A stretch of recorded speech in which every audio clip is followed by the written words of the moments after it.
Ludvig Kalen, velkommen til Halgås.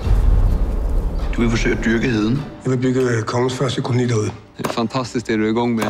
Jeg får redan en känsla av liv her ute. Heden er Guds natur i al sin pragt. Hvorfor kastrere et vildt bæst, der bare gerne vil være frit? Men har Gud netop ikke sat mennesker på jorden for at skabe civilisation? Gud er kaos.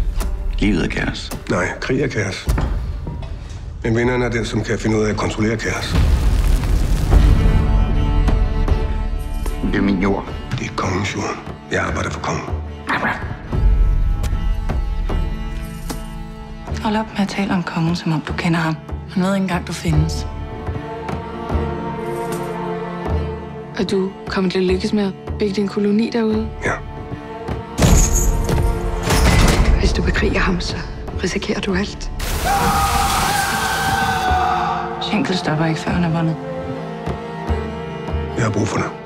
Du vil bare have din adelige titel, så du kan mænge dig med de fine folk.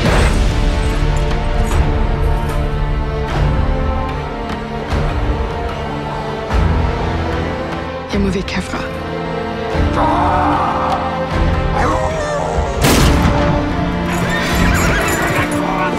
Vi vill fan inte dö, för det är ett helt projekt.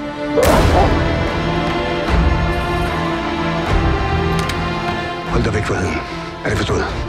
Kaos, Ludvig. Livet er kaos.